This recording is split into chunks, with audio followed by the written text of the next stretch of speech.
Allez, on vous attend au 0826 300 300. Vous nous appelez pour réagir. Surtout, ne vous gênez pas. Vous êtes les bienvenus sur Sud Radio. Parlons vrai. Également, réagissez sur les réseaux sociaux avec nos débatteurs du jour que l'on salue. Alexis Poulain qui est resté avec nous. Bonjour Alexis, journaliste et directeur de la publication du Monde Moderne et votre édito tous les matins, les mercredis matins, dans la matinale avec Patrick Roger et Cécile de Midibus. Michel Taube, bonjour. Michel, fondateur du site d'information Opinion Internationale, fondateur d'Ensemble contre la peine de mort. En ligne également ce mercredi avec Régis de Castelnau. Bonjour Régis. Bonjour. Bonjour, avocat, avec votre blog Vue du droit, c'est passionnant, auteur d'une justice politique là, aux éditions de l'Artilleur et membre de la rédaction Front Populaire. Également en ligne avec nous et connecté, comme on dit maintenant, Jean-Luc Benamias. Bonjour Jean-Luc. Bonjour. Membre du Conseil économique, social et environnemental. Alors, beaucoup de sujets encore aujourd'hui. Je le dis, je le répète, on nous reproche de faire des polémiques tous les 4 matins, mais ces polémiques nous sont servies sur un plateau, pourrait-on dire, avec la suspension des vols annoncés. On en parlait il y a un instant avec Martin Blachier, l'œil de l'expert, des vols en provenance du Brésil pour lutter contre ce variant brésilien qui affole la planète. Est-ce que c'est suffisant? Est-ce que c'est trop tardif? Est-ce que c'est une décision politique? Bref, il y a beaucoup de choses à dire. Et surtout, Emmanuel Macron qui va réunir ses équipes pour préparer la sortie de crise. Enfin, il a raison, vous dites, ou pas, c'est une réouverture que nous attendons tous, ou est-ce qu'on va encore une fois être rattrapé par la situation épidémiologique? Et puis, gros dossier aujourd'hui, puisqu'en ce moment, au Conseil des ministres à Matignon, à l'Élysée, autour du Premier ministre, c'est la réforme de la justice qui est présentée par Éric Dupond-Moretti et qui souhaite redorer la confiance des Français avec l'institution judiciaire. Est-ce que vous avez confiance? Est-ce qu'on peut encore avoir le encore est peut-être de trop. Est-ce qu'on peut avoir confiance en notre justice? C'est un vrai sujet de société qui s'ouvre en vue des présidentielles. Vous nous appelez au 0826 300 300. Allez, pour se mettre en jambes, et on est en forme aujourd'hui, on va commencer par nos coups de cœur et nos coups de gueule. Michel, alors un coup de gueule. Non mais... presque gastronomique. Mais non, mais c'est vrai. On va de sauver préparer notre repas. foie gras. Qu'est-ce qui se passe dans le Périgord? Alors, d'abord, la source, c'est le Parisien, je tiens à le dire. Bien informé en général, voilà. Donc il n'y a pas de souci. Ça se passe en Dordogne. Ça se passe non pas dans la capitale du foie gras, mais dans une des capitales du foie gras, à Thiviers. Il y a d'autres régions. Moi, je suis alsacien et comme tout le monde le sait, en Alsace, il y a du très bon foie gras. Eh bien, en fait, ce qui se passe, c'est un très bon signe de ce que les gens n'acceptent plus la mondialisation, les yeux fermés. La France, c'est le 2e pays au monde en nombre de McDo mangés par habitant après les États-Unis. Ah, c'est le marché qui sauve. On a énormément de McDo en France. Eh bien, aujourd'hui, il semblerait que les Français n'en veulent plus. Dans cette belle ville de Thiviers, en Dordogne, il y aurait eu un projet d'ouverture d'un McDo au centre-ville. Et il y a une soutenue notamment par les élus locaux. J'imagine qu'ils ont vu les impôts locaux et les recettes fiscales qu'il va y avoir derrière. Eh bien, il y a une levée de bouclier de la population, pétition, rassemblement et vraiment une protestation collective pour dire non, on ne veut pas de ce McDo dans la capitale du foie gras. Et alors, en si fait, vous êtes auditeur en Dordogne, appelez-nous. Voilà, 0826 300 300, vous êtes prioritaire. Ce qui est amusant, c'est qu'en fait, McDo n'a jamais voulu ouvrir un McDo dans cette ville. Et donc, au départ, c'est une fake news qui a lancé l'histoire. Mais tout le monde s'est mobilisé. C'est-à-dire qu'en fait, heureusement, j'ai envie de dire, il n'y a jamais eu de projet de McDo, mais tout le monde y a cru. Il y a cru. Et du coup, pendant des semaines, il y a une mobilisation collective. Et finalement, je trouve que c'est une belle histoire parce que ça résume bien le sort de notre pays. C'est-à-dire que, effectivement, on est un pays très paradoxal qui est à la fois le plus beau pays du monde pour la gastronomie et qui en même temps est capable d'aller dans la malbouffe parce que McDo et autres marques, ça marche très fort en France. Mais là, manifestement, il y a des phénomènes de résistance citoyenne qui sont sains, qui sont bons et que finalement je trouve que c'est une belle histoire. Voilà, se cacher ce McDo que je ne saurais voir au pays du foie gras, mais il y en a quelques-uns en terre de foie gras, de McDonald's. Bien quand sûr, même, ils se sont implantés. Ils se sont implantés. Quelqu'un, Régis. Je voudrais prendre un peu la défense de McDo. Allez-y. Vous imaginez bien que ce que Michel vient de nous dire me touche, parce que bon, hélas, je suis beaucoup trop gourmand. Moi aussi, et que je considère que la gastronomie l'économie française est une splendeur. Bon, juste dire quelque chose concernant McDo. La bouffe standardisée, c'est tout à fait exact. Il se trouve que McDo France a quand même, je veux dire, une stratégie. En ce qui concerne l'emploi, ce sont les seuls qui sont restés dans les zones difficiles. Vous pouvez rentrer sans aucun diplôme et faire carrière au sein de McDo, passer les différents échelons. Il y a également des accords qui ont été passés avec les producteurs français. Vous savez que dans le monde, on considère que les meilleurs McDo sont français. C'est quand même assez extraordinaire. Alors, ça ne veut pas dire que je trouve formidable la standardisation. Tous nos restaurants sont fermés alors que ces grandes chaînes qui font du click and collect peuvent continuer d'une certaine façon à prospérer. Mais pour autant, en ce qui concerne spécifiquement McDo, je pense qu'il faut être mesuré. Ah oui. Tout à fait. Et pour aller dans le sens de Régis, McDo, comme d'ailleurs Coca-Cola, pour ne pas citer une autre marque, ont des politiques de responsabilité sociale et environnementale très poussées. Ils sont extrêmement conscients. Par exemple, pendant la crise Covid, dès qu'il y a eu notamment le confinement, les collaborateurs de McDo ont été extrêmement soutenus par leur direction. En fait, c'est souvent des franchises, en fait. Et le réseau McDo est considéré comme étant le plus efficace en termes de solidarité du franchiseur avec les franchisés. Et notamment, les collaborateurs McDo ont été extrêmement aidés pour rentrer chez eux tard le soir. Enfin, vraiment, je suis d'accord, une politique sociale. Mais au départ, quand même, personne ne recommanderait à ses enfants d'aller manger au McDo tous les jours. Mais j'ajouterais aussi, pour rejoindre ce que dit Régis, malgré tout, c'est que c'est aussi un lieu où beaucoup d'étudiants arrivent à trouver un job qui est en CDI. Donc pour eux, c'est souvent... alors effectivement, les horaires, parfois, c'est compliqué. L'idée géniale, c'est que ces étudiants n'aient pas à travailler, ça c'est certain, mais souvent c'est le seul endroit où ils arrivent à trouver de quoi travailler tout en assurant aussi leurs cours, et ils ont des contrats à durée indéterminée, ce qui, au regard de certains bailleurs, est quand même une assurance pour pouvoir se loger dans les villes où ils habitent. Voilà. Ceci est dit. Pardon. Oui, Jean-Luc. Cette histoire n'est pas totalement nouvelle. Rappelez-vous, il y a près d'une vingtaine d'années, l'histoire à Millau, entre Millau et Larzac, du démontage d'un McDo. C'est pas le Périgord, mais c'est pas très loin. Voilà. Après, moi, je suis assez d'accord sur le fait que bon, c'est pas terriblement bon, c'est le moins qu'on puisse dire, mais il est évident. C'est pas terriblement sain aussi. Voilà. McDo en France. C'est pas le cas dans tous les pays du monde, a fait de gros efforts, je dis ça entre guillemets, mais de gros efforts pour faire de la nourriture issue de territoires français. Et je crois que c'est vrai. En plus, oui.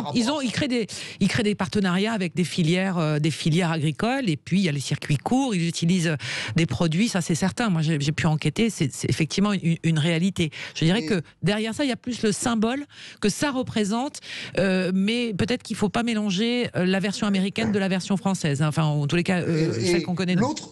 L'autre problème que nous voyons tous les jours, c'est que ces restaurants-là n'ont jamais fermé.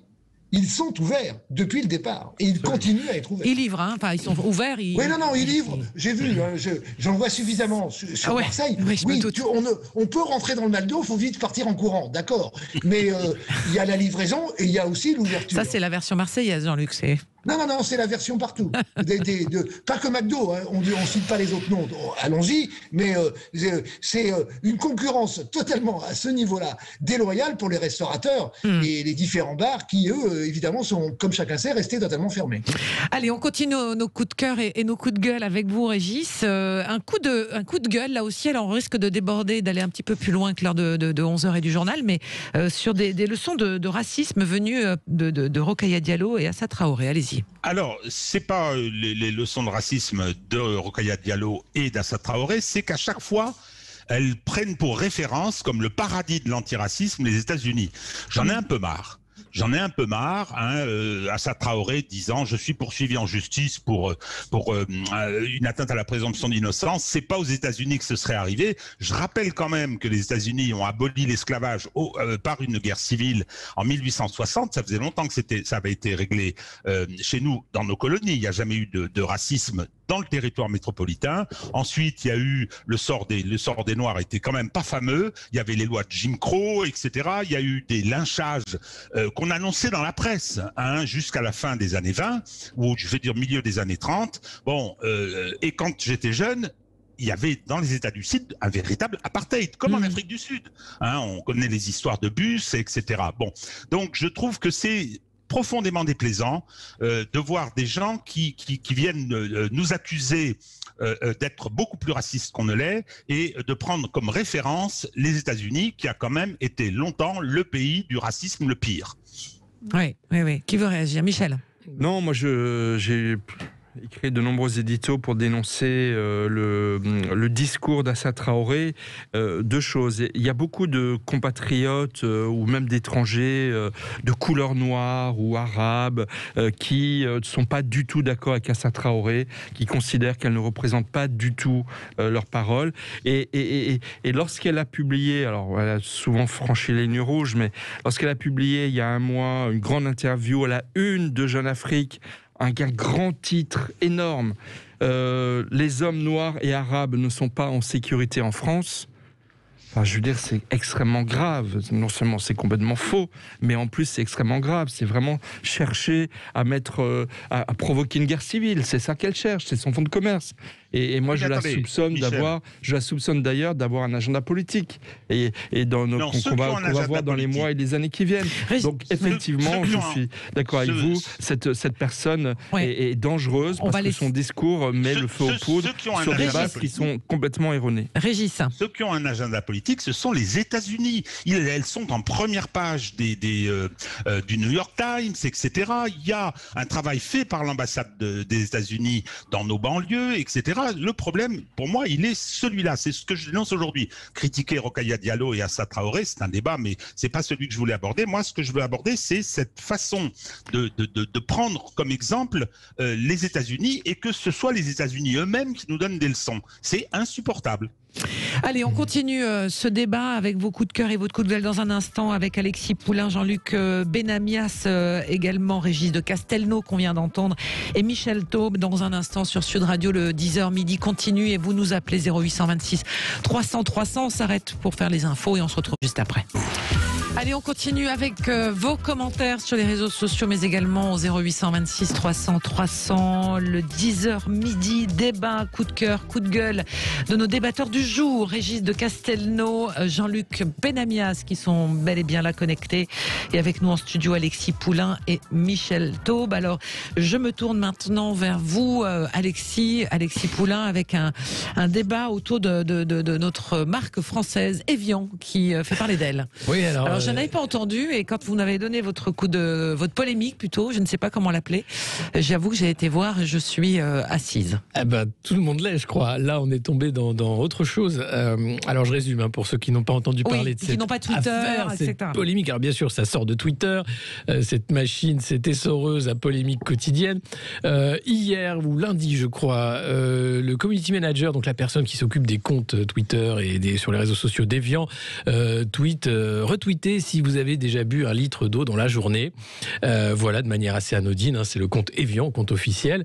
Et là, s'ensuit ce qu'on appelle sur Twitter un shitstorm, donc une tempête d'excréments, de gens qui vont dire « Mais enfin, qu'est-ce que vous dites là ?» Mais c'est le mot officiel, qui attaque la marque Evian pour un délit flagrant d'islamophobie, puisqu'on était lundi, le premier jour du Ramadan que je souhaite heureux à tous nos amis et en plus musulmans. c'était mardi Ramadan et non pas lundi. Enfin, en plus. Toujours est-il que ça a été vu comme une provocation par certains tweetos qui voulaient y trouver absolument là un angle pour attaquer la marque.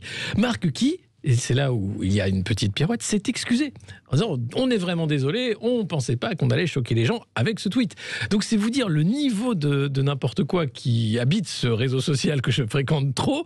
Et là, je crois que c'est arrivé à un niveau de voilà, il faut vraiment chercher la petite bête pour la petite bête, aller trouver, transformer ça dans cette lessiveuse. Et il se trouve que la marque, pour éviter bien sûr un boycott ou que sais-je encore une campagne internationale en disant qu'Evian est une marque islamophobe, a dû revenir sur son tweet en disant « Oh là là, on ne voulait choquer personne ». C'était un petit tweet anodin pour vous dire « Hydratez-vous dans les horaires autorisés en période de Ramadan, mais sinon faites-le, c'est bon pour la santé. » Tout le monde peut boire un litre d'eau, même. Voilà. Quel que soit.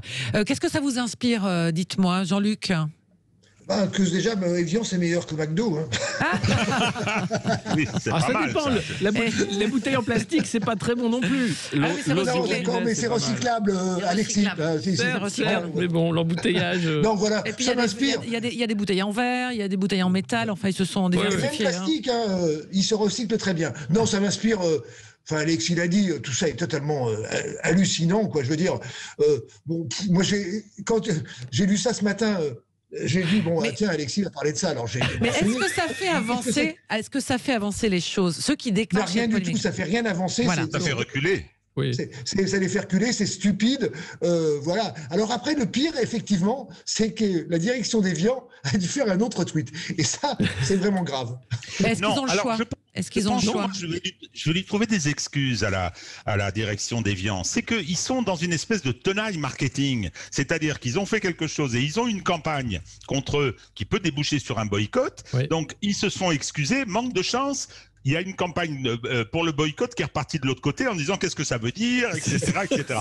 Non, c'est indémerdable. Alors, moi, j'ai des amis chrétiens, catholiques, et qui protestent et qui veulent des excuses de Charal et de Bigard, les fournisseurs de viande, qui ont fait des publicités le jour du vendredi saint, qui est un jour maigre, voyons, etc. Non, on bascule dans la folie, quoi. On bascule dans la folie.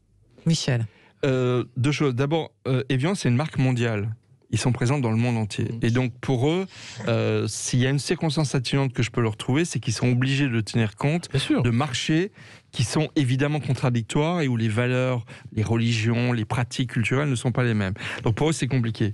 Après, là aussi, c'est comme sur l'histoire de McDo en Dordogne. C'est une triste histoire qui est tellement représentative de ce que, il n'y a pas d'islamophobie en France. Il n'y a pas d'islamophobie. Parce que la preuve, c'est que le webmaster d'Evian, son rôle, c'est d'amener les personnes à boire parce que c'est bon pour la santé. Et donc oui, il faut boire et que, comme tu l'as dit fort justement, même les personnes qui font le jeûne, buvez à la fin du jeûne, buvez avant le jeûne et buvez 1 litre d'eau, ça va vous aider à vivre votre journée de jeûne. Donc ça, pour moi, il n'y a pas d'islamophobie en France. Et le troisième point, c'est que ça montre bien combien la France a besoin il y a une sorte de terrorisme intellectuel dans notre pays. C'est pour ça qu'Evian s'est excusé. Evian n'avait pas à s'excuser. Evian n'avait pas à s'excuser. Et je pense que le combat aujourd'hui, c'est la laïcisation de la société. On n'est plus en 1905 où le combat était entre l'État et l'Église catholique, entre l'État et une religion. Là, aujourd'hui, le combat, il s'est déplacé. Il s'est déplacé entre une religion dont les formes exacerbées, radicalisées sont en lutte contre notre société, et la société elle-même qui se laisse gangréner par ce terrorisme intellectuel. Et il faut résister de toutes parts. Et donc, effectivement, je trouve que c'est pas une anecdote, c'est même pas un fait divers. Cette erreur d'Evian. Alors, Evian, c'est Danone. Danone a actuellement des problèmes de gouvernance majeurs. Le pauvre community manager, il n'en est pas là. À fouetter. Mais vraiment, c'est très représentatif des problèmes de notre société. Je terminerai là-dessus avec cette question. Est-ce que c'est pas aussi un effet loupe grossissant de ce réseau Twitter qui régit, on va dire, le tempo des polémiques, parce que je suis pas sûr que tout le monde ait le nez sur son... Mais heureusement que non. Twitter, c'est un microcosme où il y a du très bon comme du très mauvais et qui ne représente effectivement rien de l'état du débat. Et c'est effectivement, ça fait qu'on amplifie, on en parle, mais c'est aussi grâce à Twitter qu'on a commencé à parler des vols qui venaient du Brésil, parce que on n'en parlait pas trop. Donc ça pousse, mine de rien, c'est une caisse de résonance quand même, un moyen de débat. C'est un agora. C'est une agora. C'est une agora, voilà. C'est une agora, mais si les personnes se dévoilaient... On pourra réagir sur le débat, mais qui est dans cette agora aussi? Est-ce que c'est véritablement représentatif? Tout le monde. Oui, il y a des études qui montrent que c'est surtout aussi le milieu médiatique, le milieu politique. Ça dépend des cercles, il y a des bulles de filtre, ça dépend vraiment, mais il y a beaucoup de sport aussi sur Twitter, enfin on y trouve tout. Il y a surtout beaucoup trop d'anonymes. Et si au moins déjà tous les anonymes, si on levait l'anonymat, ça permettrait déjà de faire un bon essorage. C'est de l'essoreuse. On peut les trouver si on cherche. Mais quand même, si déjà les gens étaient honnêtes et assumaient leurs opinions, ça permettrait de faire un essorage. Personnellement, je ne réponds pas aux anonymes sur Twitter. Ah oui, bien sûr. Bah oui. Moi, je les insulte. Ça sert à rien. Moi, je suis pas anonyme, mais j'ai un compte certifié. Alors, c'est encore pire. Ah oui, ça vous m'expliquerez. Jean-Luc, alors, petit coup de griffe. Alors, on peut se déplacer en avion, mais pas à plus de 10 km de chez soi. C'est-à-dire c'est toutes les contradictions qu'on voit malheureusement tous les jours. Mais pour le sport aussi. On peut rajouter, puisque l'autre contradiction, c'est que, encore une fois, un ministre parle, celui des Transports, dit non, on ne pourra pas interdire les vols issus du Brésil. Puis le lendemain, le Premier ministre dit exactement l'inverse. C'est-à-dire que c'est rempli de contradictions sur lesquelles nos concitoyens, moi-même d'ailleurs, on ne comprend plus rien. C'est-à-dire qu'on a du mal à suivre. Il est clair, alors par ailleurs, ce qu'on oublie, c'est que autour du territoire brésilien, il y a une enclave qui s'appelle la Guyane française. Qu'est-ce qu'on fait par rapport aux Guyanais français ? Qu'est-ce qu'on fait par rapport à ce qui se passe en Guyane, c'est-à-dire des passages absolument réguliers et irréguliers entre le Brésil et la Guyane, on le sait, de migrants qui font les allers-retours absolument tout le temps. Donc voilà, contradiction complète. Alors très bien, on a pris la décision, alors que le ministre des Transports, je le rappelle, avait dit on ne pouvait pas le faire légalement. Oui, c'était impossible. On est là. Alors c'est une suspension, effectivement, on va y revenir dans un instant, mais vous parlez de la Guyane, mais on prend l'exemple du Portugal, j'y reviens, on en parle avec Martin Blachier, c'est le pays d'Europe où il y a le plus de variants brésiliens, il faudrait donc interdire tous les vols en provenance du Portugal, si on est logique jusqu'au bout. Oui, et pour cause, puisque le Portugal a cette chance incroyable, notamment au niveau football, d'être en liaison complète avec le Brésil. Oui, absolument. Bon, voilà, ça c'est effectivement... Mais le Portugal a déjà coupé ses liaisons avec le... Oui, mais avec le Brésil, mais le variant brésilien est très présent sur le continent européen, donc si on veut être logique jusqu'au bout, il faudrait tout interdire. Mais c'est pas... parler maintenant. Oui, alors, c'est pas tant, Alexis, on déborde sur le premier sujet. Oui, parce que c'est un sujet important, parce qu'en fait, ça en dit long sur déjà la navigation à vue du gouvernement, et puis aussi sur le fait qu'il n'y a pas de réponse coordonnée. C'est vrai, le virus, les variants brésiliens sont déjà sur le territoire national, ils sont déjà en Europe, on le sait. Le problème, c'est le séquençage, d'éviter des clusters, d'éviter qu'ils deviennent la souche qui va remplacer le variant anglais ou s'additionner au variant anglais. Donc c'est pas tant interdire, c'est contrôler, maîtriser, c'est-à-dire la quarantaine, les tests, tout ce qui aurait dû être fait en amont, qui est fait trop tard. C'est comme ça qu'on a importé globalement le variant anglais.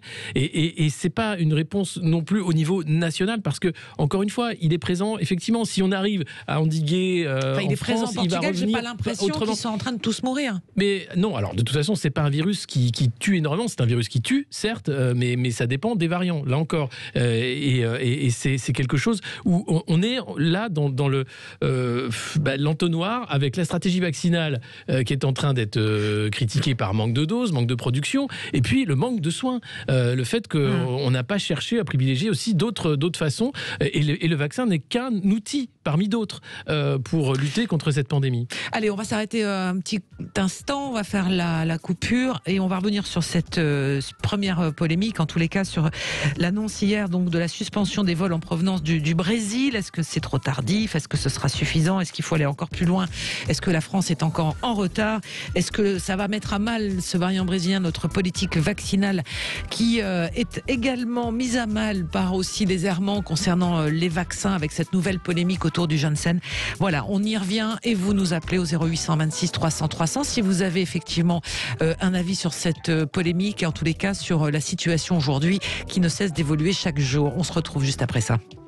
Et on continue, vous réagissez au 0826 300 300. Vous nous appelez suite à l'annonce hier après-midi donc à l'Assemblée nationale de Jean Castex qui finalement donc a décidé de suspendre jusqu'à nouvel ordre tous les vols en provenance du Brésil face à la crainte de ce variant brésilien qui est déjà présent sur le sol français mais de manière très, très infime. Alors est-ce que c'est une décision beaucoup trop tardive? Est-ce qu'il fallait absolument la prendre? De toute façon, politiquement, c'était intenable. Vous réagissez aussi au 0826 06 300 300.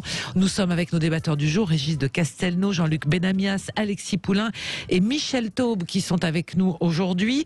Alors à tous les quatre, on vous a entendu Jean-Luc sur le côté incohérence des annonces. Un coup, le ministre des Transports dit on ne peut rien faire sur ces lignes avec le Brésil, en tous les cas ses avions, et puis le lendemain, patatras, si on décide de suspendre tous les vols, cette incohérence. Mais j'avais envie de vous poser une question plutôt politique. Est-ce que la pression, finalement, la crainte face à une hypothétique quatrième vague que nous prédisent certains médecins épidémiologistes, est-ce qu'il ne fallait pas prendre cette mesure, somme toute? Qui veut répondre? Michel.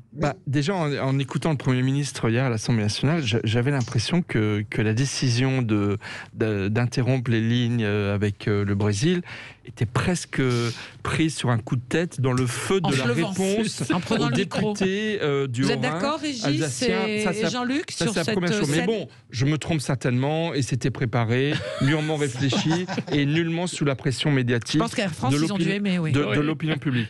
Ça, c'est la première chose que je veux dire. La deuxième chose, c'est que encore une fois, quel échec de l'Union européenne. Je veux dire, s'il y a bien un type de mesure que les 27 ministres de la Santé pourraient, en une réunion Zoom, ou tout ce que vous voulez comme outil ils se réunissent, ils discutent une heure, et ils disent ensemble, on demande à ce que toutes les personnes qui viennent du Brésil ne rentrent plus sur le sol européen. Franchement, c'est quand même pas compliqué. Quand est-ce qu'ils vont pouvoir prendre des mesures communes par rapport à une menace qui est extérieure à l'Union européenne? Et la troisième chose que je voulais dire, c'est que moi, ma doctrine, j'écoutais Martin Blachier, avec lequel souvent je ne suis pas d'accord, qui était avec vous sur Sud Radio. Moi, ma doctrine est très simple. Il faut rouvrir tout et en même temps isoler toutes les personnes positives ou personnes contacts. Il n'y a pas d'autre solution. Entre le variant brésilien, entre l'AstraZeneca qui s'arrête, le nouveau vaccin qui ne marche pas, on va repartir pour 6 mois ou 1 an de crise. Donc il n'y a pas d'autre solution. Il faut rouvrir tout, reprendre une vie normale, mais non pas auto-tester tout le monde, comme le disait Blachier.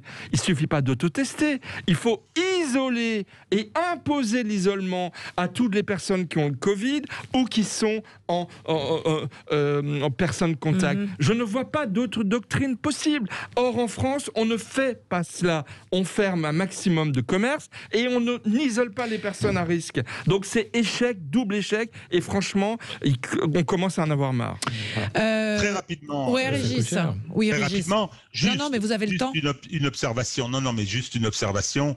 Je veux dire, j'entends Djebari qui dit on peut pas. Le Conseil d'État, c'est pas vrai d'ailleurs, a dit qu'on pouvait pas. Et le lendemain, le Premier ministre qui vient, qui dit c'est ravageur. Ça, c'est ravageur. Alors que la mesure est probablement tardive, parce qu'en plus, il y en a 50 000 par semaine, nous dit un autre, c'est de Normandie, je crois, ou je sais plus. Enfin bon, qui vient nous dire, mais il y en a plus que 1000 maintenant.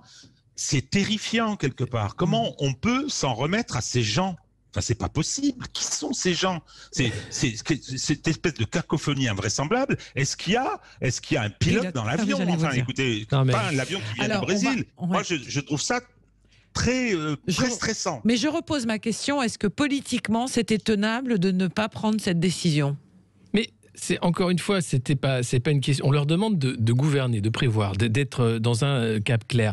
Aujourd'hui, non, mais personne. Attendez, Alexis, alors je veux juste prendre leur défense. Personne n'est d'accord sur, on va dire, ce qui est en train de se passer avec ce variant brésilien. Non, mais si, tout le monde est d'accord pour dire qu'il est extrêmement contagieux. Oui, mais on disait la même chose du variant britannique il y a 2 mois. Il y a le variant indien qui arrive. Il l'est plus aujourd'hui. C'est exactement ce que vient de dire Michel. C'est-à-dire qu'à un moment, on est là, on va vivre avec ce virus, qu'on le veuille ou non, puisque la stratégie zéro Covid, on est incapable de la mettre en place. Donc il va falloir réouvrir si on veut ne pas faire une faillite organisée de l'économie française et internationale. On demandait il y a 3 semaines qu'on referme tout parce qu'il y avait une explosion dans les médias. Certains demandaient, mais attendez, je crois qu'à un moment, on se rend compte du prix à payer. 424 milliards d'euros sur 3 ans. C'est ce que disait Olivier Dussopt. 6 000 à 100 000 morts bientôt, 1 million de morts en Europe.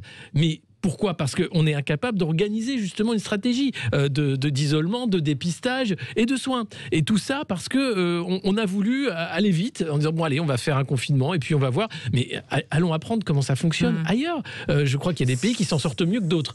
Peut-être qu'ils ont des protocoles différents des nôtres. Les États-Unis apparemment c'est reparti. On a vu des matchs de baseball. La Russie a réouvert aussi. Bizarrement, c'est pareil. Les commerces sont ouverts, les restaurants sont ouverts. La Grande-Bretagne vient de réouvrir ses pubs. D'ailleurs, c'est des images qui font mal parce que nous, en France, on a quoi ? Emmanuel Macron qui est tout seul, qui fait encore un conseil de défense ce matin et demain qui va parler de la réouverture progressive. On a fait du surplace depuis mars 2021 quand les autres étaient en train d'investir et dans la fabrication de vaccins et dans les lits. Et nous, on est là à découvrir chaque semaine que c'est une semaine décisive. Attention, qu'est-ce que le virus va nous faire ? Mais enfin, c'est pas gouverné, ça.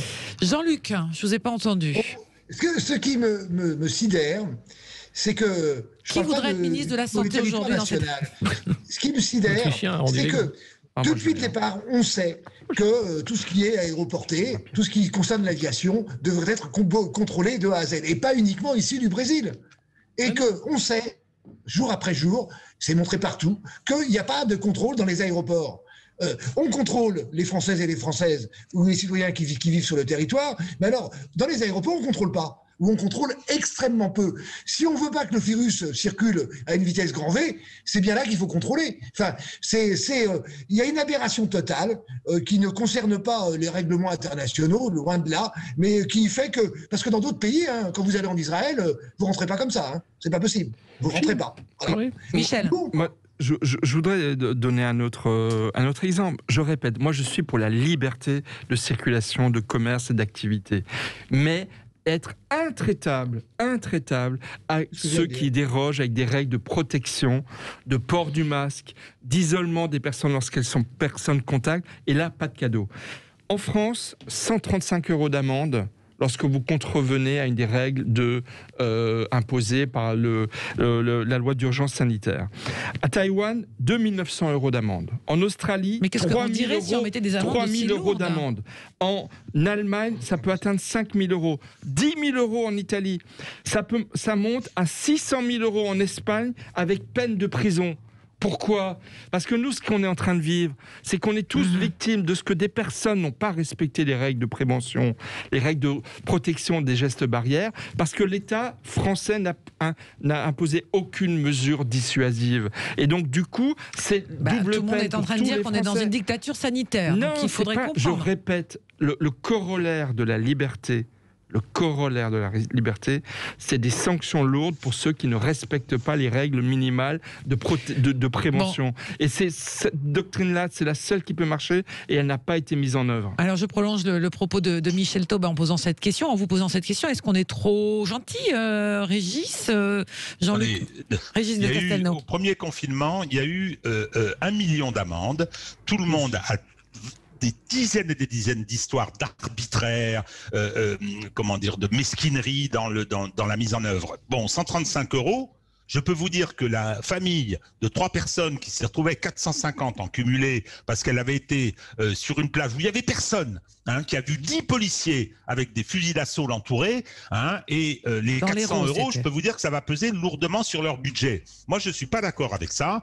600 000 €, je ne sais plus si c'est l'Espagne, qui peut payer ? Qui peut payer ? Déjà, les 135 €, c'est très lourd, et pour des gens qui se font parfois surprendre, etc. La discipline, déjà, il faudrait qu'elle soit du haut en bas de la société, et ce qui s'est passé avec ces histoires de restaurants, etc., qu'on est en train d'étouffer gentiment, en disant « Oh, c'est horrible, c'est Vichy, c'est la délation », montre bien que c'est assez mal partagé, la discipline. Je suis partisan de la discipline, je suis d'accord, mais il faut être un petit peu, faut être un petit peu sérieux, et je pense pas que les gens qui font du jogging sans masque dans les forêts où il y a personne, exposent leurs contemporains. C'est pas ça du tout. Non. Et j'ajoute que à Marseille, le fameux carnaval dont on nous a dit c'est abominable, c'est affreux, c'était un cluster, rien du tout. Donc, on ne sait pas grand-chose sur cette pandémie.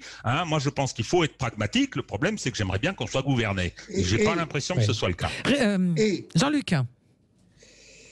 Nos concitoyens, dans leur très très grande majorité, depuis plus d'1 an, respecte quasiment l'ensemble des règles sanitaires demandées. Vous voyez beaucoup de gens qui ne respectent pas l'histoire des 10 km, des 30 km. Moi, j'en vois assez peu. Bien sûr, le couvre-feu n'est pas à 18h, il est souvent à 18h30, à 19h. Mais quand vous regardez dans les rues, après 20h, il n'y a plus grand monde dans les rues. Moi, je dis que ce qu'on a fait subir à nos concitoyens depuis 1 an, normal ou pas normal, est respecté par nos concitoyens à 95%, si ce n'est 99%. Mais, donc durcir, non. Je ne vois pas comment on peut durcir plus. À un moment donné, la société, elle explose. Non, mais et je pense pas. Mais comment je me mets à la place. Il reste 40 secondes, hein, donc. Les amendes dont je parlais ne concernaient pas le port du masque. Michel. Les amendes dont je parlais ne concernaient pas évidemment le port du masque. On n'est pas frappé de 600 000 € d'amende en Espagne parce qu'on ne porte pas le masque. C'est pour ceux qui ne respectent pas la quarantaine. Mais la grande différence entre les pays que j'ai cités, comme l'Espagne et l'Italie, c'est qu'il y a beaucoup plus d'obligations de mise en quarantaine de personnes qui ont le Covid ou qui sont des personnes contact et qui, s'ils ne respectent pas la mise en quarantaine, là, risquent 600 000 €. La France n'a pas du tout été sur une politique d'isolement des personnes à risque. C'est ça que je voulais dire. Donc, j'ai peut-être pas été clair avant, mais c'est ça qui me paraît le plus important. C'est que liberté, oui, mais si j'ai le Covid ou je suis une personne contact, je m'isole, et si je ne m'isole pas, je suis lourdement sanctionné. Et là, vous allez voir que les personnes qui ont le Covid vont être forcément mises à l'écart quelques jours de la société qui, elle, circule librement, et ça devrait améliorer les résultats. Voilà, donc c'est ce débat qui continue sur Sud Radio. On pourrait le poursuivre. Un long débat sur un sujet. Allez, on continue, on s'arrête un court instant et on revient avec vous. Vous nous appelez également. Est-ce qu'il faut durcir? Tiens, c'est une question. Toutes les mesures qui sont prises et les sanctions encourues éventuellement si on ne respecte pas, afin d'en sortir un jour de cette crise sanitaire, puisque dans un instant, on va évoquer la réunion de sortie de crise. Enfin, est-ce que vous y croyez d'ailleurs? Est-ce que ce qui a été annoncé par Emmanuel Macron sera tenable finalement? 0826 300 300 et également sur les réseaux sociaux. Vous avez la parole, à tout de suite. Et on a cette question, est-ce que Emmanuel Macron, qui prépare la sortie de crise, va y arriver? 0826 300 300, c'est la question que l'on pose avec nos débatteurs. On va en discuter avec eux, Régis de Castelnau, Jean-Luc Benamias qui est là, Alexis Poulain et Michel Taube. Alors, dans son allocution du 31 mars dernier, le chef de l'État avait donc donné rendez-vous à nous Français pour la mi-mai comme horizon pour les premières réouvertures des commerces dits non essentiels. Donc, dès demain à 18h, le chef de l'État va réunir à l'Élysée ses ministres concernés pour examiner les protocoles de réouverture des lieux fermés. Alors on pourrait les lister parce qu'ils sont quand même très nombreux. Il y a toute la partie de la culture, il y a les restaurants évidemment, il y a les magasins dits non essentiels. Est-ce que effectivement on va pouvoir y arriver? Est-ce qu'il faut y aller progressivement? Est-ce qu'il a raison de donner cette échéance, en sachant qu'il y aura une échéance déjà très importante, c'est que dans une grosse semaine maintenant, le 26 avril, nos enfants sont censés retourner à l'école. C'est ce qui est prévu et a priori ça devrait effectivement être maintenu avec la vaccination des enseignants. Qu'est-ce que vous en pensez? Vous nous donnez votre avis. 0826 300 300. Qui c'est qui veut commencer? Est-ce qu'il a raison finalement de travailler à cette sortie de crise? Oui. Régis, Régis. Alors, ça y est, ça tombe sur moi. Mais oui, je vous vois du hocher la tête, alors je me dis, Régis, c'est un truc à dire. J'étais tranquillement au fond de la salle, près du radiateur. Et la maîtresse, elle a dit non. La maîtresse m'a désigné. Moi, j'aurais tendance à dire oui. Bon, j'ai pas une affection particulière pour Emmanuel Macron depuis le début, mais je pense que on a ce sentiment depuis 1 an maintenant, après, y compris le premier déconfinement et puis le retour avec cet automne terrible. Il faut qu'on ait des perspectives. Il faut redonner aux gens le sentiment qu'ils vont pouvoir revivre, ils vont pouvoir recommencer, etc. Parce qu'on s'installe dans une forme de dépression. Et je crois que même si après il y aura des modifications, même si il faudra peut-être que certaines mesures perdurent, je crois qu'il faut ouvrir la perspective. Deuxièmement, peut-être un optimisme infondé. Le printemps arrive, il y a la question saisonnière, il y a la question, j'essaye de suivre un petit peu les anticipations, les eaux usées, etc., etc. J'ai l'impression qu'on devrait pouvoir arriver à une descente et passer à une fin de printemps et un été qui soit quand même un peu moins contraignant que ce qu'on a connu maintenant depuis 6 mois. Est-ce qu'on s'accroche effectivement à tous les signaux un peu positif. C'est aussi ça. Bon, et puis j'ajoute de façon très personnelle que j'ai ma 2e injection Pfizer mardi prochain. Bravo. Et qu'à partir de là, je me sentirai un petit peu sorti d'affaire. Hein. Donc voilà. Ouais, mais c'est la vraie question, hein, c'est de trouver les créneaux et de trouver avec les annonces. Je dirais, est-ce que hier finalement la vraie annonce n'était pas celle inquiétante du retard de mise en route du nouveau vaccin, Jean-Luc Benamias? Comme d'habitude, il serait temps que ce gouvernement et ce président... Mais là, ils n'y peuvent rien si le fabricant dit... Mais qu'ils le disent, qu'ils arrêtent de nous donner des chiffres, des dates dont on sait qu'elles sont mensonges. Qui disent, on ne maîtrise pas tout. C'est possible de ne pas tout maîtriser. Les chefs d'État et de gouvernement des autres pays européens, beaucoup d'entre eux, aux Pays-Bas, au Danemark, en Allemagne, disent un certain nombre de choses et disent quand ils se sont trompés, on s'est trompé, excusez-nous. On ne sait pas faire. Et par rapport aux déclarations d'Emmanuel Macron, ce que j'espère, moi, c'est quand il aura réuni ses ministres, ils seront tous d'accord entre eux pour pas dire des choses contradictoires dès le lendemain ou dès le surlendemain. Parce que c'est ça qui rend incompréhensible tout ce que nous vivons. Pour le reste, évidemment qu'il faut envisager des portes de sortie. Un pays ne peut pas vivre fermé pendant plus d'1 an et au-delà. Tout à l'heure, on parlait de 400 milliards. Vous savez, 400 milliards, en fait, c'est le budget de l'État annuel. 400 milliards, c'est le budget de la sécurité sociale annuelle. C'est gigantesque. Alors, à un moment donné, ça ne tient plus. Donc, il faut donner des portes de sortie. Il faut ouvrir. Mais ouvrir sans contradiction entre les différents ministres et les différentes administrations. Vous savez, Alexis, c'est heureusement qui tient cette réunion. Elle est un peu tardive et surtout, c'est comment tout ça va s'organiser. Et ça ne peut pas s'organiser sans une stratégie coordonnée, au-delà simplement de dire on va réouvrir et puis on va compter sur les vaccins. Parce que les vaccins, on apprend aujourd'hui par Reuters que la Commission européenne ne va pas renouveler AstraZeneca et Johnson & Johnson à la fin des contrats actuels. Et que les entreprises qui devaient livrer ne livrent pas assez. Et que certains vaccins, alors se posent des questions sur l'arrivée des variants, etc. Donc on doit avoir d'autres stratégies cumulées qui sont pour que justement on puisse dépasser ce virus, arriver à dire bon bah on ne peut pas arrêter, faire du stop and go et continuer en attendant un médicament miracle. Il n'y en a pas. Donc aujourd'hui il va falloir effectivement réfléchir, réouvrir et puis donner les moyens aussi aux personnes qui sont maintenant fermées depuis des mois de reprendre une activité et d'arriver à faire un chiffre, parce que le problème c'est que c'est bien de réouvrir, mais si vous demandez aux restaurants d'être en jauge réduite, bah, ils vont pas pouvoir faire le chiffre qu'ils avaient. Est-ce que les Français qui ont peur de l'avenir, qui rentrent dans la précarité, un Français sur 6 sous le seuil de pauvreté, vont retourner au restaurant? Peut-être pas, ils n'ont plus les moyens. Donc on va se retrouver dans des secteurs, le tourisme, l'événementiel, plein de secteurs qui auront bien du mal à redémarrer. Cet été, je pense pas que ce sera un été comme les autres, même si vous avez ce fameux pass sanitaire européen qu'on nous pousse, qu'on nous vend avant juin, je crois pas que ça va relancer comme ça une économie mondiale du tourisme de masse qui est de toute façon à l'arrêt pendant encore plusieurs mois, voire plusieurs années.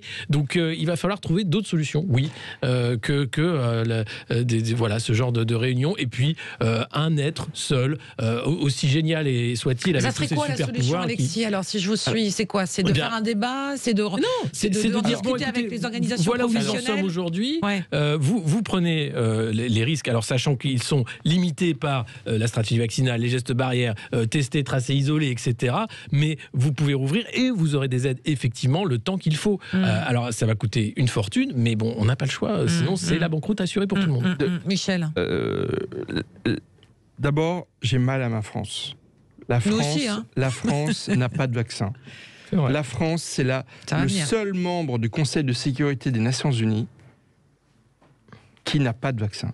Même Cuba a des vaccins. La France n'a pas de vaccin. Moi, j'aimerais savoir combien de milliards d'euros Emmanuel Macron a mis sur la table pour les PME françaises. Je dis bien les PME. Je ne parle pas de Sanofi, qui n'a pas besoin de la France. Je parle des PME, notamment dans la région nantaise et en Vendée. Il y a des PME françaises qui travaillent sur un vaccin, qui ont eu des retards dans les homologations de leurs différentes étapes pour essayer de mettre en place un vaccin français, parce que l'administration ne fait pas son boulot, surtout en temps de guerre. Il paraît qu'on est en guerre. Donc déjà, j'aimerais savoir combien de milliards ont été mis sur la table pour que les PME françaises développent un vaccin français le plus vite possible. Parce qu'à votre question, quelle est la solution ? La solution, c'est d'avoir un vaccin français qu'on puisse produire nous-mêmes. Et tant qu'on n'en aura pas, on sera ce que nous sommes aujourd'hui, des sous-traitants. Vous imaginez, la France est devenue sous-traitante de grandes puissances qui sont l'Angleterre et les États-Unis. On va fabriquer là, et on en est fiers, et le gouvernement affiche sa fierté, on va fabriquer des bouchons. On va embouteiller les vaccins. Ah oui, c'est fantastique. C'est une grande puissance mondiale qui va embouteiller des vaccins fabriqués par les autres. Donc je vous provoque par l'absurde, je dis, c'est mieux que rien. Non, mais franchement, j'en étais sûr. C'est pas ça la solution. Ça, c'est la première chose que je voudrais dire. La deuxième chose que je voudrais dire, Jean Castex est devenu Premier ministre parce qu'il a été monsieur déconfinement l'année dernière. Et paraît-il, il a été un excellent monsieur déconfinement. Visiblement. Et moi, je dis qu'il n'a pas été un excellent monsieur déconfinement. Parce que les protocoles de déconfinement qui ont été imaginés et rédigés par Jean Castex et son équipe étaient des usines à gaz, étaient des documents d'une complexité effarante. En même temps, à sa décharge, on n'avait jamais vécu une situation comme ça. Donc le mode d'emploi n'existait pas. Si la réunion de demain à l'Élysée consiste à préparer des surprotocoles, des super protocoles qui vont passer de 60 pages, comme c'était le cas pour les directeurs d'école à un moment, je crois que c'était en novembre, à 148 pages, pour expliquer comment on va ouvrir un petit peu le 15 mai, encore un petit peu plus le 15 juin, pourquoi pas le 15 août et enfin le 12 octobre. Franchement, c'est pas comme ça qu'on va remettre le pays en marche, j'ai envie de dire, et qu'on va sauver la situation. Et le troisième point que je voulais dire, c'est que là, on a un très gros point de faiblesse, c'est que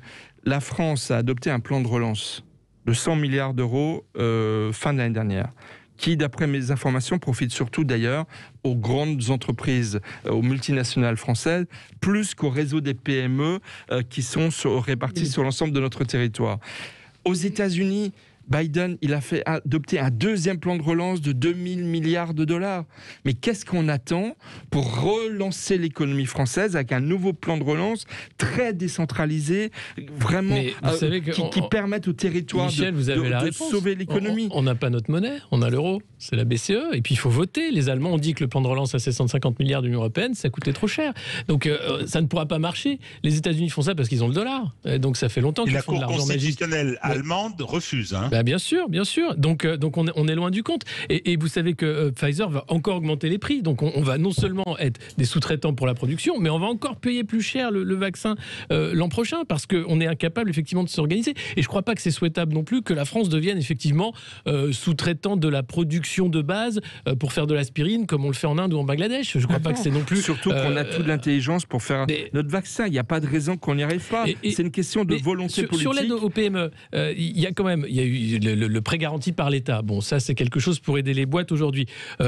Encore une fois, Olivier Dussopt disait dans son interview au Figaro qu'il est prévisionné dans le budget 2023 7 à 8 milliards pour les défaillances de remboursement de ce prêt garanti par l'État. Donc vous avez déjà 7 à 8 milliards de faillites qui sont enregistrées. Donc ils savent déjà le nombre de faillites à peu près qui vont arriver. Ils transforment les prêts en fonds propres et on gagnera 2 ans et ça permettra de sauver des entreprises. Et puis après, n'oublions pas quand même que le pouvoir d'achat des Français n'a pas bougé, a même augmenté l'an dernier en 2020 avec l'effet des aides. Hein.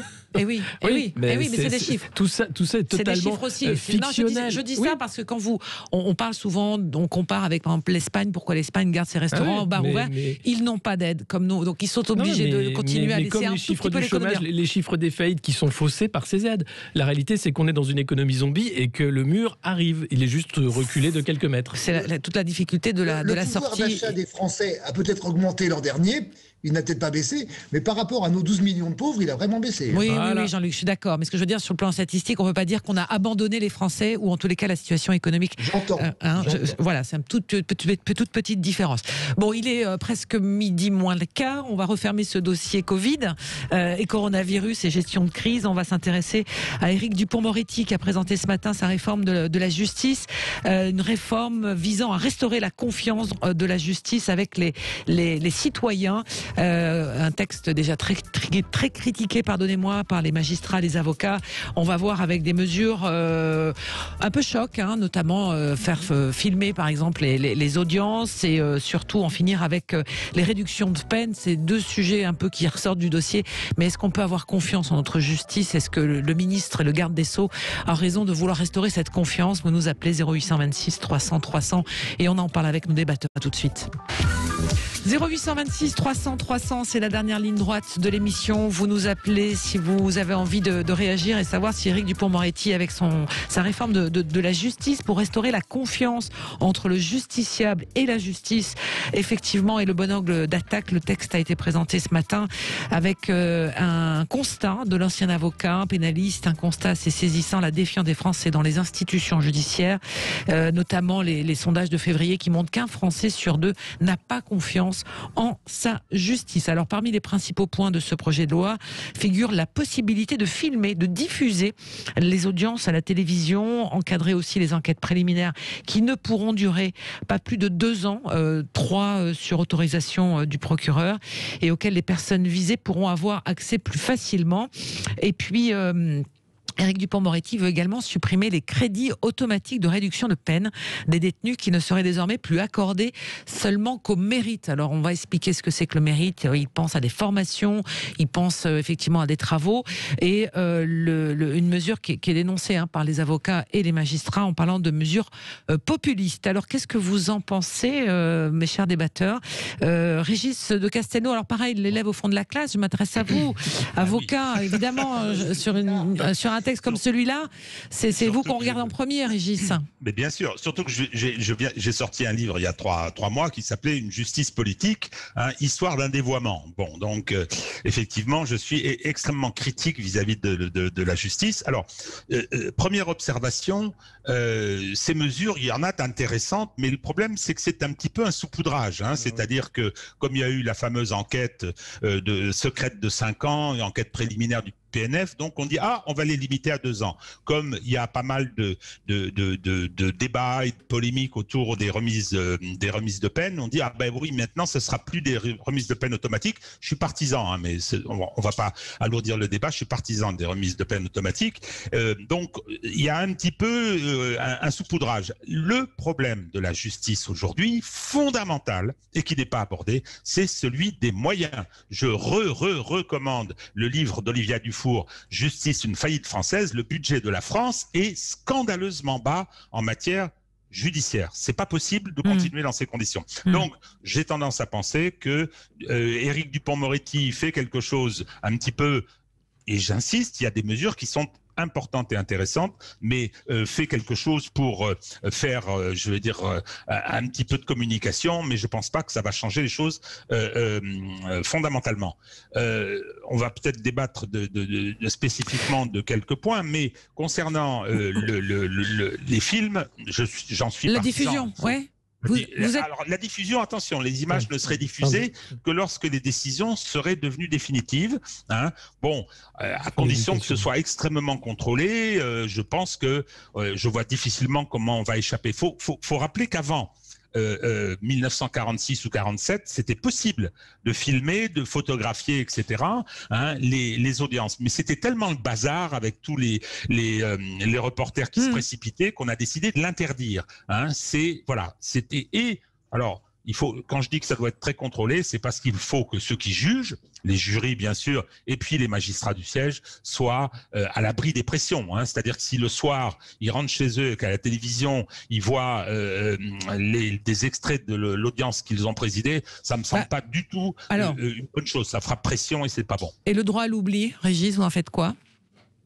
Pour les personnes qui sont... le droit à l'oubli, c'est-à-dire un procès qui est fait... prévu dans le projet de loi. La possibilité, il y a une phase de diffusion, mais après, ça ne pourra plus être diffusé. Mais c'est vrai que c'est très compliqué. Moi, je pense que ça va absolument pas révolutionner. Est-ce que c'est ça qui peut rapprocher? Alors, Régis, en quoi ça peut rapprocher de filmer les audiences, de les diffuser sur une chaîne de télévision à une heure de grande écoute, ou l'après-midi, je ne sais pas, à la place de feuilleton américain? Est-ce que ça peut rapprocher? C'est pas ce qui est écrit. C'est à des fins de formation. C'est pas du tout pour le grand public. Ces audiences ne sont pas là pour être diffusées. Non. Ce matin encore, j'écoutais le garde des Sceaux qui dit: je suis en contact avec des chaînes de télévision publiques comme privées. Oui. Mais attendez, regardez ce qui s'est passé pour Daval. Daval, on a fait le procès sur les chaînes c'était devenu un feuilleton. C'était assez scandaleux d'ailleurs, c'était devenu un feuilleton. Et je pense qu'il faut surtout éviter ce genre de choses. Ça, c'est clair. Alors, quant au droit à l'oubli, je suis tout à fait d'accord. C'est une vraie question. Aujourd'hui, avec les réseaux, avec le numérique, le droit à l'oubli, vous exprimez quelque chose aujourd'hui, on vous retrouve des trucs que vous avez dit il y a 20 ans, etc., etc. Non, ça, c'est effectivement... Je suis d'accord que cette question de pas avoir sa propre audience au cours de laquelle éventuellement on est condamné en permanence consultable, c'est quelque chose à quoi il faudra veiller. Jean-Luc, est-ce que la colonne vertébrale de cette loi vous semble palpable? Oui, il y a des choses palpables. Je dirais que c'est relativement courageux de sa part. Tous les ministres de la Justice n'ont pas fait ce genre de proposition, c'est le moins qu'on puisse dire. Il y en a un certain nombre qui, pour rester tranquille, ne faisaient aucune proposition. Il en fait. Voilà. Est-ce que tout ça va aller au bout? J'ai de gros doutes, parce que le gros problème qui existe aujourd'hui entre le monde de la justice et le monde politique, c'est qu'il y a une défiance absolument totale. Et dans ce cadre-là, c'est pour ça que je dis que c'est courageux de la part du Dupond-Moretti, mais c'est pas tellement surprenant. C'est quand même un peu son métier. Mais voilà. Est-ce que tout ça va aller au bout? Voilà. Et quant à la diffusion sur les chaînes, évidemment que ce sera pas. Il y a tellement de procès. Il s'agit de certains procès. Ça peut être utile pédagogiquement, mais évidemment que c'est à la fin, quand les choses sont jugées, qu'on peut les passer, et ce sera jamais en direct. Enfin, ça n'existe pas. Michel.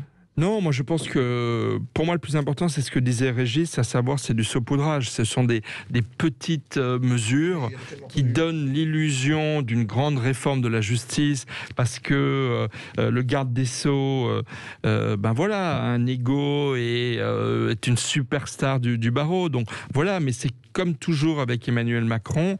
Y a-t-il une seule grande réforme qu'il ait fait adopter depuis qu'il est président de la République, qui soit des vraies réformes en profondeur? Non, la plupart du temps, la montagne communicante a accouché de petites souris.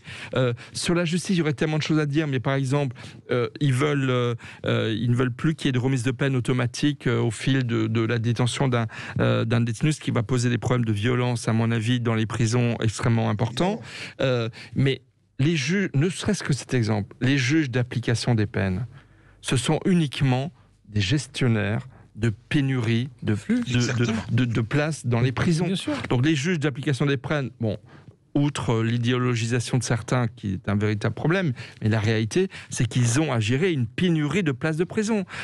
Est-ce que le projet de loi de M. Dupond-Moretti résout ce problème? Bien entendu que non. Donc, si vous voulez, toutes les mesures de fond, le manque de grand budget pour la justice, parce que la France est un des derniers pays en Europe en termes de moyens mis à disposition de la justice, ça ne va pas changer. Donc, je pense que c'est beaucoup de la communication. Le fait que Éric Dupond-Moretti fasse une question de principe, de la possibilité de filmer certains procès, c'est quand même très symptomatique de sa personnalité, qui est une personnalité qui est complètement sous le feu de la rampe et qui se voit dans son image médiatique. Franchement, c'est pas ça le problème. Donc je pense effectivement que c'est une réformette, une de plus, et que ça ne va pas changer grand-chose à l'état malheureusement déplorable de notre justice en France. Oui, alors on va écouter justement Éric Dupond-Moretti qui parle de tout ça. On écoute.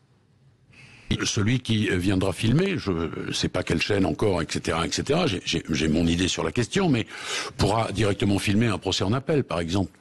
Comme ça, on saura très très vite s'il y a un pourvoi en cassation ou pas, si c'est définitif, et si ça peut être diffusé. Vous ne pensez pas que... Voilà, donc effectivement, c'était ce matin chez nos confrères de France Info. On va tout dire, il n'y a pas de souci par rapport à ça, mais effectivement, ils souhaitent une diffusion en direct. Alors, il y a un autre sujet, Régis, moi qui m'intéresse aussi, parce que c'est la chose judiciaire telle qu'on la connaît vis-à-vis du peuple, c'est qu'ils souhaitent généraliser les cours criminels pour les peines passibles de moins de 20 ans de prison sur les cours criminels, donc qui remplaceraient les jurés populaires. Et son collègue pénaliste, Franck Berton, ce matin, qui dit on efface le peuple du processus judiciaire, c'est une grave erreur. Est-ce que vous reconnaissez aussi que c'est une erreur de généraliser ces cours criminels? J'ai pu voir un procès justement des cours criminels, ça va beaucoup plus vite, effectivement. Alors, le problème, je suis un peu de l'avis de Berton, c'est une mesure d'économie budgétaire qu'on veut faire au travers de ça, pour que ça aille plus vite, pour ne pas avoir toute la mécanique assez lourde qui concerne la mise en place de les procédures d'assises, la mise en place d'un jury. Je rappelle qu'aux États-Unis, c'est pas, j'ai critiqué les États-Unis au début, mais toutes les décisions judiciaires, c'est dans la Constitution américaine, doivent faire l'objet, on tranche le problème par un jury. Effectivement, le crime, ce qui est qualifié crime, c'est l'infraction la plus importante, etc. Moi, je suis assez opposé à cette professionnalisation qui va dire, effectivement, l'introduction de la routine, c'est très important. L'audience, on refait toute l'instruction à la barre. Il y a eu un juge et on refait tout, on revoit tous les témoignages, etc. Personne, en dehors du président, qui préside, ne connaît le dossier avant l'ouverture des débats. Donc tout ça permet effectivement, on espère, d'approcher une décision à la fois impartiale et juste. Je ne sais pas si effectivement s'en remettre à des professionnels qui nécessairement basculeront dans une forme de routine est une bonne solution. Là, on est sur le terrain des principes. Personnellement, c'est une mesure que je condamne. Alexis ou moi, je suis assez d'accord. On est là dans une réforme qui gère la pénurie, le manque de moyens. C'est pas donner plus de moyens à la justice, c'est faire avec ce qu'on a en étant sur le moins 10 ans, avec cette idée, bien sûr, de dire plutôt que de faire que le peuple devienne acteur, il va devenir spectateur. C'est pas une avancée, c'est un recul. Et puis derrière, alors il y avait un truc qui m'a fait sourire. Il y avait une petite proposition aussi pour les procès, alors une réforme sur mesure pour les liens avec les affaires médiatiques. La personne qui a été publiquement présentée dans les médias comme coupable de faits faisant l'objet de l'enquête aurait accès au dossier afin de pouvoir se défendre. Bon là, je pense qu'il a pensé à quelques amis en disant allez, on va gagner du temps. C'est quand même dingue. Voilà ce qu'on propose. Donc on est en train de faire un truc où on va gentiment américaniser la justice française, la passer à la télé, en faire un show.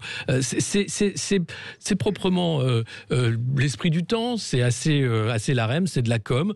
Ça va pas aider les juges dans leur travail, ça va pas aider l'administration pénitentiaire dont le nouveau directeur disait on ne fera pas l'économie de construction de nouvelles prisons parce qu'en France, oui, on manque de places de prison. C'est quand même un comble. Et donc on est épinglé à chaque fois pour ce papier. Bien sûr. Et puis les conditions de vie en prison qui du coup sont délétères.